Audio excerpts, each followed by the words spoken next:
magre-resign dahil yun ay parang betrayal sa 32.2 million na mga kababayan natin na bumoto sa akin. Kung gusto ni BBM, tanggalin niya ako, gawin niya ang lahat, tanggalin niya ako. Ma'am, ano po masasabi niyo sa performance ng defense team niyo sa ongoing impeachment trial? Yes. Lagi ako nagpapasalamat sa legal team, sa defense team, at sa mga kababayan natin sa suporta nila sa akin at syempre sa tulong nila sa akin at patuloy nila na pagtitiwala sa Office of the Vice President. Personally, ma'am, kumusta na po kayo? Okay lang ako, ma'am. Masakit lang yung paa ko sa pagtayo ng 2 oras. Thank you for coming here. Yes, masaya ako na nakasama ko ang ating mga kababayan dito sa London at sa iba't ibang lugar galing sa United Kingdom. At masaya din ako na nakausap ko sila at nalaman ko kung ano yung mga problema bilang isang overseas Filipino dito sa United Kingdom. At syempre, nagpapasalamat ako sa panahon na napaabot ko sa kanila yung mensahe ko para sa mga kababayan natin. May bali-balita po, ma'am, na magre-resign po kayo. Your reaction po on this? Never gonna happen.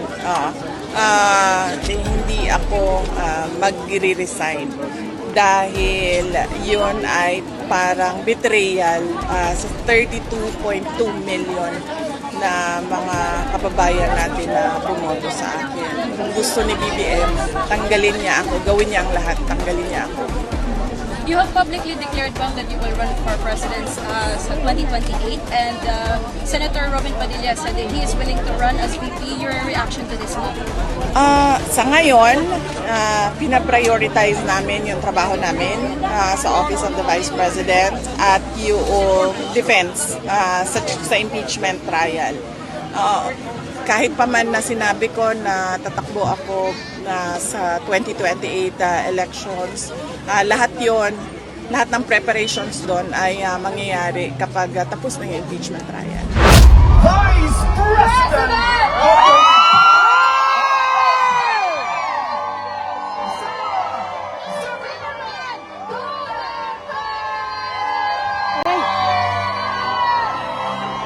Yung kamot mo.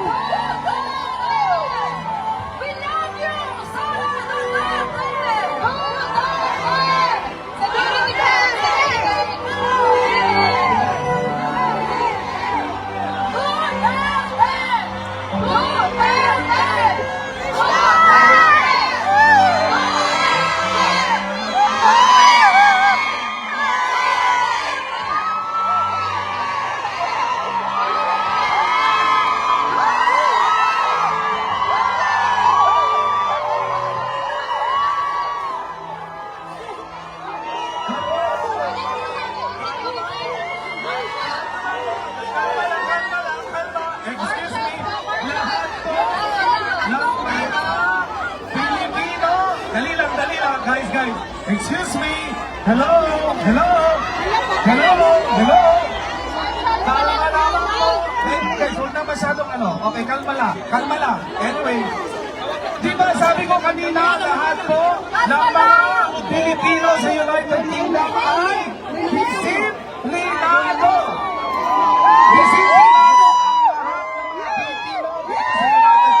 Can we expect you to do that?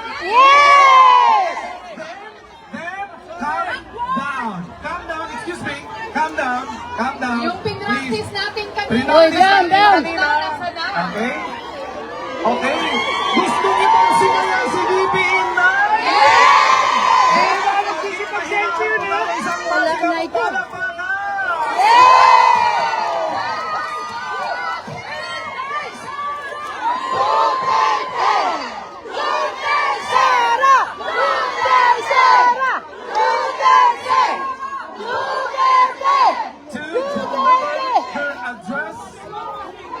Ladies and gentlemen, gusto niyo bang tutuloy ang programa? Huminahon po ang lahat ng mga nagmamahal kay VP Inday Sara. Calm down.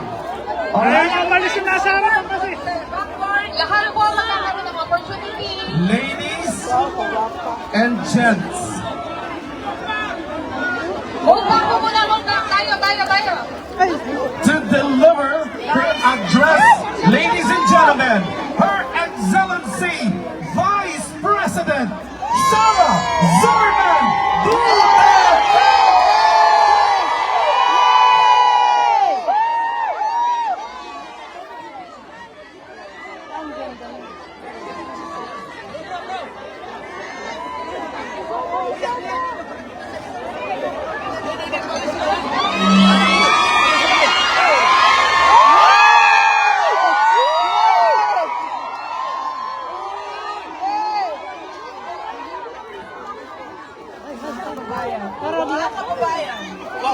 Huwag ka nang pumasok, te, kasi magugulo. Tayo-tayo lang naman to, eh. Oh. Umayong adlaw sa inyong tanan. Naibad na adlaw, kaya kayo amin. Move a little. Magandang araw sa inyong lahat. Matulak na na, magkuhan na na, ha? Meron lang po muna akong paalala para hindi tayo ma-excited at manggigil ngayong hapon na ito. Kasi nakita ko sobrang dami ng ating mga cellphone, camera, at iba't ibang pang-photo at video na gamit. Ibig sabihin, lahat gusto makakuha ng picture. Sana wala na kami pakialam sa message ko, basta meron lang tayong selfie. Kaya, binigay ng organizers para sa ating lahat mamaya ang photo opportunity ng lahat. Isa-isa. Kaya, hindi kailangan mag-gigil dahil habang merong nakapila para sa picture, ay gagawin natin mamaya.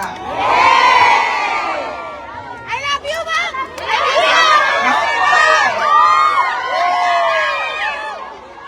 Maraming salamat sa inyong paanyaya sa akin na bumisita dito sa United Kingdom.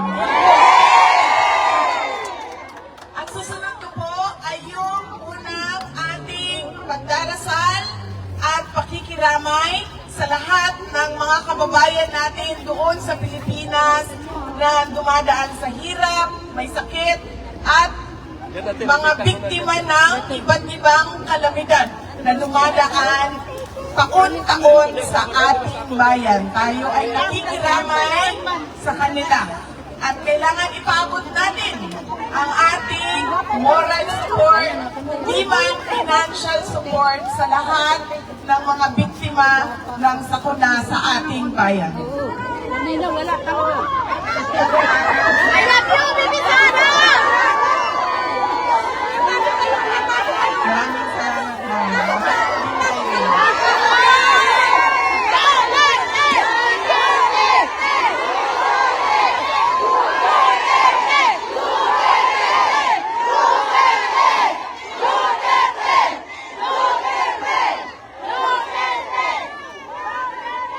Unahin ko, mga pagpapasalamat.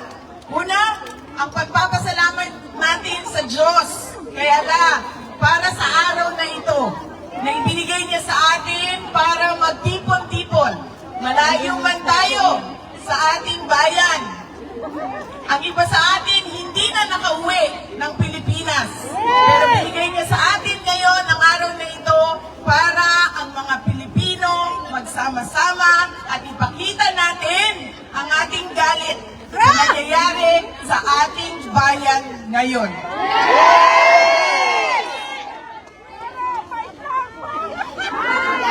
Susunod, na pagpapasalamat ay syempre ang pagpapasalamat natin sa organizers natin at sa mga volunteers natin. Dahil kung hindi dahil sa kanilang preparation, sa kanilang organization, sa kanilang sistema, ay hindi natin magagawa ang ating programa ngayong hapon na ito. Kaya maraming salamat po sa itaas ang kamay mga volunteers, organizers.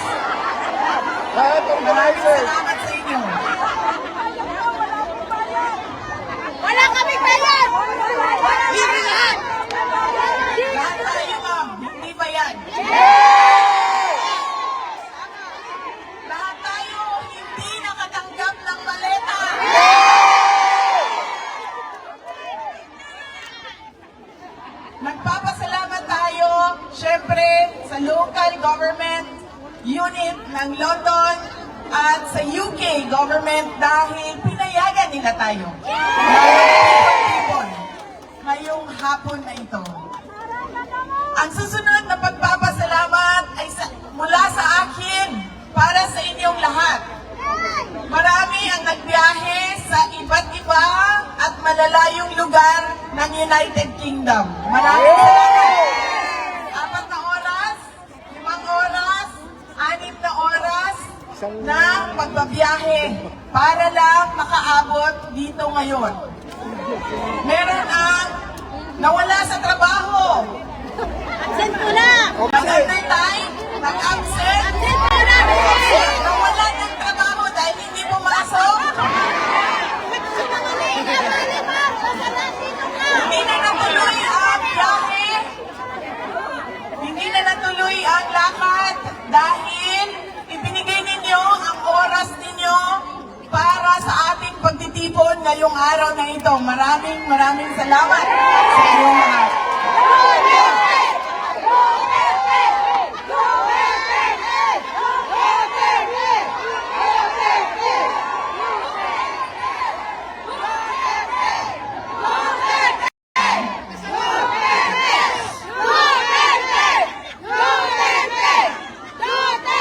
Marami ang na-hurt, nasasaktan kapag sinabi na bayad sila o bayaran sila o binayaran sila para pumunta dito.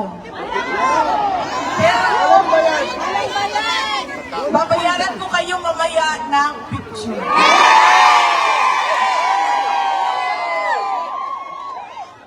Yung picture na yan, walang priceless yan. Ipa-frame namin yan! Ang susunod na pagpapasalamat ay mula po sa akin at sa aking mga kasamahan sa Office of the Vice President sa inyong patuloy na pagtitiwala at suporta sa amin. Kahit na hirap yung opisina namin at maraming batikos at paninira sa OVP. Mula sa aming lahat, maraming salamat sa inyong mga kababayan namin.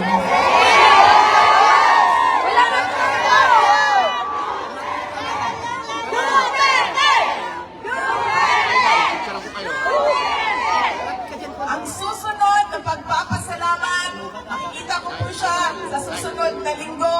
Mahal natin lahat at inaantay natin lahat ang kanyang paglabas at pag-uwi.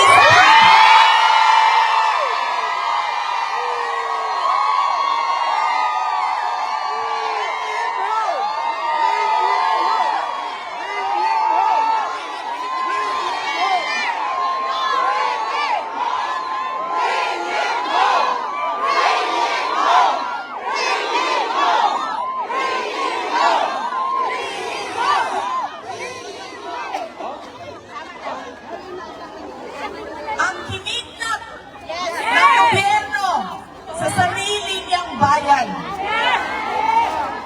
Lagi kapag kami ay nag-uusap, sinasabi niya na ipaabot sa inyong lahat ang kanyang pagpapasalamat, lalong-lalo na sa dasal ninyo na siya ay makabalik sa ating bayan. At ang kanyang pagpapasalamat sa patuloy ninyo na suporta sa kanya kahit hindi na siya pangulo ng ating bayan. Dahil siya ang parating pangulo ng ating mga puso. Pinapaabot niya lagi. Yes, ma'am. Hindi natin makakalimutan ang kanyang sakripisyo na ginawa para sa ating bayan. Pinapaabot niya ang pasalamat sa inyong lahat. Ang susunod na pagpapasalamat, gikan sa amuang pamilya, ang pamilya Duterte.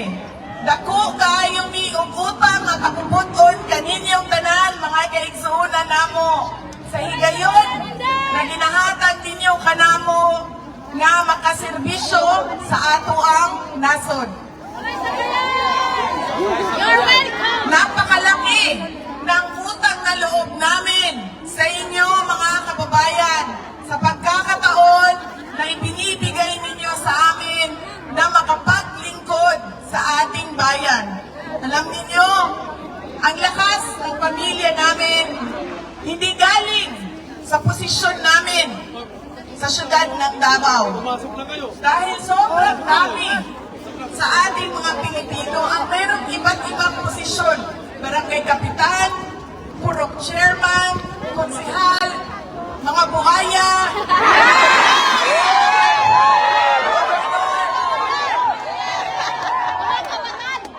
sobrang dami ang mayroong posisyon. Hindi galing sa apelido. Dahil lahat naman tayo may pangalan, may apelido. Ang totoong lakas namin ay galing sa inyo. Nakikita ninyo ito? Ang pagtitipon natin ngayong hapon na ito, ito ang lakas ng aming pamilya. Kaya nagpapasalamat kami sa inyong lahat dahil hindi ninyo kami iniiwan. Noong hindi pa Pangulo si President Duterte, nandiyan na yung suporta ninyo.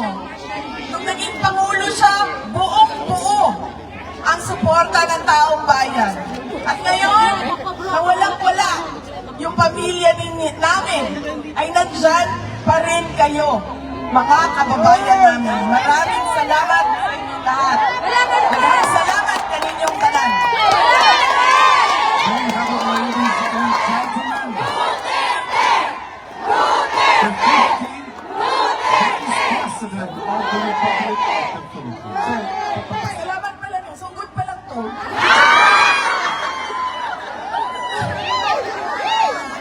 Ang susunod ay may time limit tayo sa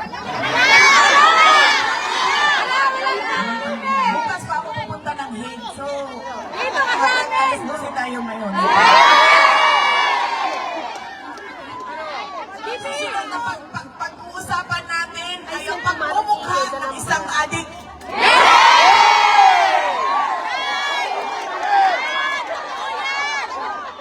Joke lang. May sana grape drinks. Ang susunod po ay ang estado ng ating bayan. Wala na, lugmok na. Alam naman natin ang problema. Di ba nga, kaya nga kayo nandito sa ibang bayan. Kahit na nalulungkot na kayo, namingaw na mo sa inyong mga lugar kung asa mo gikan. Dahil maraming problema ang ating bayan. Hindi na natin pag-uusapan yung problema. Ang pag-uusapan natin ay kung ano ba yung gusto natin makita, maramdaman sa ating bayan. Ako po ay naging mayor. Napakasimple ng gusto ng isang Pilipino. Dahil hindi karamihan sa atin, hindi naman pinanganak na mayaman. So, ibig sabihin, ang gusto natin ay yung pinaka-simple na gusto ng isang ordinaryong mamamayan. Makapag-aral na maayos ang ating mga anak. Na may dekalidad ang edukasyon. Ngunit, kung nakikita ninyo, karamihan ng ating mga kabataan ay nasa public schools. Pero ang antas ng kalidad ng ating mga paaralan at edukasyon ay kulang na kulang. Paano natin nalalaman yon? Dahil nakikita natin yung performance ng ating mga kabataan. Kung ikumpara natin sa average na performance ng ibang mga kabataan sa ibang lahi at sa kanilang grade o grado. Ang gusto natin, tayo ay makapagnegosyo. Na hindi tayo nasa scam. Na hindi tayo pinapahirapan ng local government unit sa mga requirements. Magnenegosyo ng maliit, napakalaki ng hingi. Laki ng tax mo. Napakalaki ng tax. Hindi pa kasama doon ang corruption. Sa barangay permit hanggang sa building permit, papunta sa mayor, sa city treasurer, sa lahat ng antas. Kung saan kailangan natin ng permit. Wala na ang negosyo. Hindi pa nagsisimula, wala na ang negosyo. Ang gusto natin, makapagtrabaho.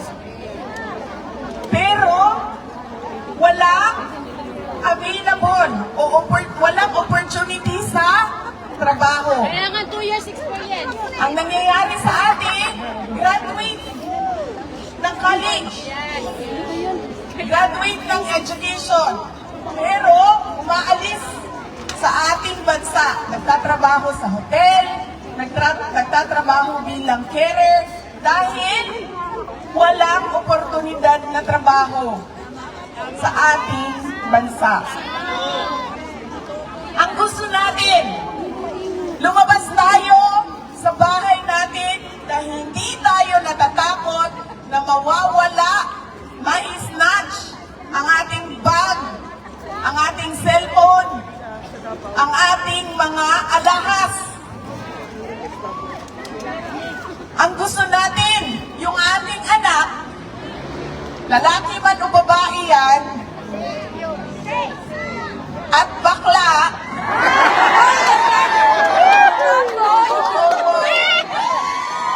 lalaki man o babae o LGBT man yung anak natin, hindi tayo natatakot.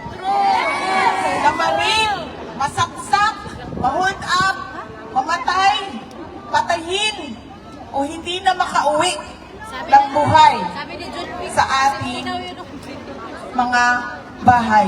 Napakasimple. Ako, gusto ko na ang anak ko lalabas, pupunta ng paaralan, nasigurado ako na walang mangyayari sa kanya. Na ako, lalabas, pupunta sa trabaho, na maayos ang mga terms of employment ko. Maayos ang sweldo, ang sahod ko. Kasi kung makikita ninyo, kung ikumpara ninyo sa Pilipinas, nasabi natin mahal. Mahal ang cost of living. Mahal ang gasolina, mahal ang pagkain, mahal ang renta, totoo yan. Pero kung makikita din ninyo, sa ibang mga lugar, sa labas ng urban centers, mura lang ang cost of living. Kung ikumpara natin sa averaging. Pero, bakit hindi tayo namumurahan? Dahil sobrang baba ng sweldo. Kaya nauubos pa rin yung pera natin. May trabaho na tayo, ubos siya sa pagkain. Ubos siya sa pagbayad ng renta. Hindi na nga tayo makabili ng sarili nating bahay. Sa mga lugar ninyo, at sigurado ako, karamihan sa inyo, galing sa mga maliliit na munisipalidad sa mga probinsya. Sino ba ang may mga malalaking bahay? Di ba kayo lang? Di ba? Yung mga nakapagtrabaho sa abroad, ang simento ang bahay. Pero yung classmate ninyo na naiwan doon sa Pilipinas, na hindi lumabas, hindi nag-abroad, hindi nakipagsapalaran sa ibang bansa, lubog sa utang. Dahil sa kawalan ng Napakasimple ng gusto natin na makita sa ating bayan. Pero bakit kailangan umalis sa sariling bayan para lang maabot natin ang mga pangarap natin sa sarili natin at mga pangarap natin para sa pamilya natin. Marami, alam niyo ba, na marami ang kanilang tinitingnan ay mag-aral ako, makapagtapos ako, at mag-abroad ako. Parang naging normal na lang para sa mga Pilipino ang pangarap na abroad. Mahirap. Mali yun.